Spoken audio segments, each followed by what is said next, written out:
petit peu de l'impact du changement climatique sur la ressource. Alors, il y a ce qui est factuel. Donc, ce qui est vrai, c'est qu'on sait depuis un certain temps qu'en fait on a des modifications climatiques au niveau mondial, donc on parle de changement global, et en particulier une élévation de la température. On va dire schématiquement qu'on a gagné en un siècle 1 degré. Pour rappeler l'histoire de l'augmentation de la température depuis 12 000 ans, c'est-à-dire la fin de l'ère glaciaire, de la dernière ère glaciaire, on a gagné entre moins 12 000 ans et maintenant environ 5 degrés. Donc ça s'est fait assez doucement. Le dernier degré a été gagné au siècle dernier et le prochain degré risque d'être gagné dans les 20 ans qui viennent. On peut dire qu'il y a une véritable accélération de ce phénomène-là et qui n'est pas sans impact. La suivante, s'il vous plaît. Voilà. Là, c'est une redite, le grand cycle de l'eau. Donc on vous a dit tout à l'heure quel était le volume. Vous imaginez un cube d'1 kilomètre de côté et vous en comptez en gros 1 milliard. Donc ça vous donne la réserve d'eau. Ce qui est intéressant, c'est de regarder que la véritable autoroute de l'eau douce, c'est la circulation atmosphérique. C'est ce qui se passe dans l'air. Et que ce qui se passe en fait au niveau du sol, au niveau en fait des rivières, est relativement faible par rapport à la quantité d'eau qui circule dans les atmosphères. Donc, dans notre atmosphère. Il faut savoir que, également, on va parler beaucoup de chiffres, que 1 degré de température en plus, de température moyenne, c'est 3% de nébulosité en plus. Bon, ça veut dire quoi? Ça veut dire que, en fait, il devrait pleuvoir plus. Sauf que, diapo suivante, on voit la petite part 0,3% de l'eau qui est potentiellement utilisable par les êtres humains. Donc 3% de 0,3%, ça fait quand même pas beaucoup d'eau en plus, et d'autant plus qu'il pleuvra beaucoup plus dans les régions où il pleut beaucoup. On a vu certaines régions du monde où il pleut énormément, et il pleuvra beaucoup moins dans les régions où il ne pleut pas grand-chose. Donc là, on est sur une région qui risque d'être impactée plutôt de manière négative.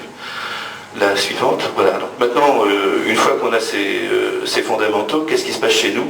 Moi, j'habite la partie est du département, pardon, donc le pays Midi-Quercy, et je vais m'en servir comme tremplin, comme exemple pour vous parler des impacts sur la ressource en eau.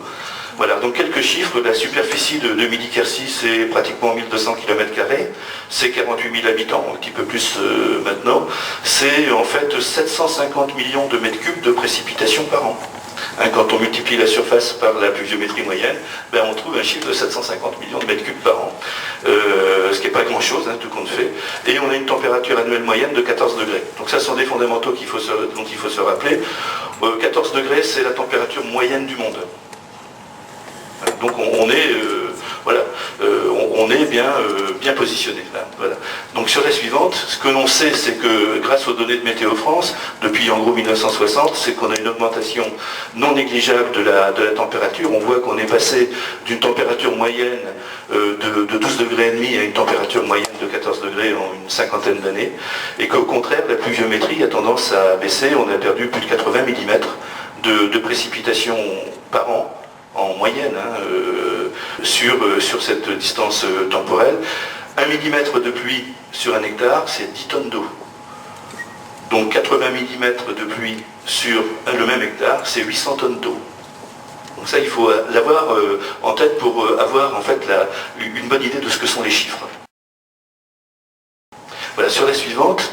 Voilà, donc en fait l'eau sert essentiellement, donc en fait on sait qu'on a des écoulements, et donc elle sert en particulier à la reconstitution de la ressource, parce qu'il ne pleut pas toujours au bon moment, et on peut, pour avoir de l'eau toute l'année quand on en a besoin, il faut avoir du stockage, donc du stockage naturel, ce qu'on appelle la ressource. Alors on voit sur la courbe le bleu ciel qui s'arrête sur la ligne 0, en fait la capacité de notre région à reconstituer sa ressource. Donc sur l'échelle, en fait, ce sont des pourcentages. On voit qu'en hiver, on a, à partir de janvier, c'est en gros 96% de la pluviométrie de janvier qui est capable de rentrer dans les sols. Mais dès qu'on arrive au mois de mai, c'est quasiment 0%. Ça va durer pendant tout l'été et une partie de l'automne pour recommencer potentiellement à reconstituer les nappes à partir du milieu de l'automne. La courbe bleu ciel que l'on voit, en fait, c'est la différence que l'on a entre la pluviométrie et les besoins. Ça veut dire que ce qu'on voit en dessous du zéro, en fait, l'air qui est conditionné par le pic, le ciel, c'est la quantité d'eau qui est repiquée à la ressource, qui repart par l'intermédiaire des plantes, entre autres, qui repart dans l'atmosphère. Donc on voit que l'on a potentiellement quelques petits problèmes si on ne fait pas attention. Suivante, donc en fait, quels sont les besoins de ce territoire-là? Donc on a vu qu'il y avait en gros 750 millions de mètres cubes de pluviométrie, de pluie qui tombait sur le territoire, mais le territoire en a besoin de 669. Ce qui veut dire que c'est-à-dire 89% de ce qui tombe. Ce qui veut dire en gros que s'il y a une année où il y a une pluviométrie qui est déficitaire, si on perd 10% de pluviométrie comme c'est le cas en ce moment par rapport à la moyenne, ben ça veut dire qu'on est en situation de stress. Tout simplement. Donc en fait, comment se répartissent, comme j'ai pas mes lunettes, je vois pas très bien, je vais me rapprocher. En fait, voilà, donc en fait, le plus gros consommateur d'eau, si on peut y dire, c'est les écoulements naturels et les écoulements de surface. On a un grand émissaire, on est sous un sous-bassin versant qui est celui de l'Aveyron, et une partie du bassin de l'Aveyron. Donc en fait, il y a une évacuation naturelle en fait, des eaux par cet émissaire-là, et c'est la plus grande partie de l'eau qui s'en va. Donc elle a un avantage, c'est qu'elle va apporter de l'eau aussi aux territoires qui sont en aval du pays Midi-Quercy. Le deuxième gros consommateur d'eau, alors avec 147 millions de mètres cubes, eh bien si... Oh, excusez-moi, oui, non, la population c'est quasiment rien. Voilà, donc en fait il y a les rivières qui sont importantes, il y a la forêt qui représente un besoin en eau tout à fait naturel. On a besoin de la forêt, et on expliquera peut-être pourquoi tout à l'heure. La forêt est particulièrement importante pour la réserve d'eau. C'est pas un très gros consommateur d'eau, mais on a une belle surface boisée. Donc en fait il faut la garder. Donc en fait ce qu'on peut voir à travers ce graphe-là, c'est que l'agriculture représente environ 135 millions de mètres cubes par an. En fait, mais je vais intégrer les prairies naturelles, je vais intégrer également ce qui, en fait, les cultures, et les cultures parfois un peu forcées. Donc il n'est pas question, encore une fois, là je vais rejoindre ce qu'a très bien dit M. Moignard tout à l'heure, pas question de fustiger quelques personnes que ce soit, quelques groupes que ce soit. On a besoin du monde agricole pour manger, tout simplement, parce que si on ne les avait pas, on ne serait pas là pour en parler. Donc en fait, il faut faire la différence entre la grande majorité des agriculteurs qui sont socialement responsables, et ceux qui exagèrent parfois, mais dans tous les groupes, dans tous les corps de métier, eh bien, on trouve à peu près les mêmes différences. Donc sur la suivante. Donc voilà, on va parler des tendances. Comme j'ai que 20 minutes, en fait, on va aller très très vite, je suis désolé, mais il y a d'excellents orateurs qui vont me suivre et qui vont avoir des choses très intéressantes à vous raconter.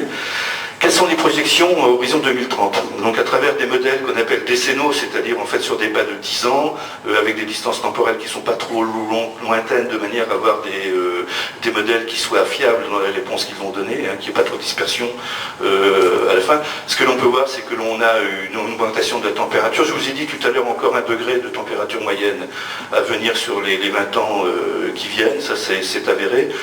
Ces modèles-là, en fait, qui sont ceux de mon labo, en fait, ont été validés par les services scientifiques de Météo France. Donc il y a à mon avis une réelle fiabilité. Et puis surtout, ce qui me paraît beaucoup plus embêtant, c'est qu'on a encore une baisse de pluviométrie, et essentiellement pendant l'hiver. Or, on a vu tout à l'heure que, en fait, c'est pendant l'hiver que se faisait la reconstitution de notre ressource. Donc si on ne fait pas très attention à la qualité et à la quantité de notre ressource, on risque d'avoir des problèmes. On risque de diminuer par 2 la pluviométrie hivernale, et ça fait 2 ans d'ailleurs qu'on en souffre. Ça fait 2 ans consécutifs où on a quasiment pas de pluviométrie hivernale. Donc ça c'est quand même la tendance. Alors quelles sont les conséquences? Là je vais aller relativement vite aussi. Alors en fait notre bilan environnemental, alors on voit en bleu celui qui est aujourd'hui, donc on voit, c'est la différence si vous voulez entre la pluviométrie et l'évapotranspiration. C'est ce qu'on appelle le bilan environnemental de l'eau. Donc on voit que en fait au-dessus du zéro, c'est ce qui est positif, c'est-à-dire en fait on a plus d'eau qui rentre que d'eau qui s'en va. Et que très rapidement, à l'heure actuelle, donc dans les barres bleues, en fait on a à partir du mois de mars, on commence à avoir un bilan qui est négatif, faiblement négatif, mais négatif quand même. C'est-à-dire que c'est la période où commence la floraison et la pousse des plantes. Et là, toute l'eau qui tombe en fait est consommée par les plantes et ça rentre plus dans les sols. On voit que pendant l'été, bon, ça devient critique puisqu'en fait on a près de 100 mm d'écart, c'est-à-dire que entre les besoins de la nature sont assurés par la réserve et c'est de l'ordre de 100 mm par mois.